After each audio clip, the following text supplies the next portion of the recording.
Good morning kakao lover. Bakit po tayo mag-grafting sa ating kakao? Ayan o, walang bunga o. So, yung bunga, kasi overshaded siya, masyadong malapit ang planting distance. Ano ba ang distance ng ating kakao dapat?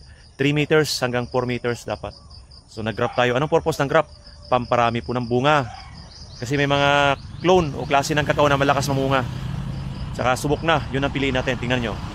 Yan, nag-graft tayo ng kakaiba klaseng kakao. Yan o. Diba? Ito yung palatandaan ng pod borer attack. So hindi ito na-isprehan. So kakaiba siya oh. Mula sa taas. Grabe, malakas mamunga. Papunta dito sa baba. Yan. So W10 po ito. Yun ang pinagkaiba ng W10. Malakas talaga mamunga. Yung katabi niya walang bunga oh. Yan. Walang bunga yung katabi niya. Wala pa siyang bunga. Pero yung W10 grabe. So ito yung infestation guys ha. Pod borer to. Yan oh. Hindi binalot, hindi inisprehan. Kaya nagkaroon siya ng pod borer attack. Dito lumabas na yung pod borer siguro dito. O hindi pa, nasa loob pa yung iba dyan. Right?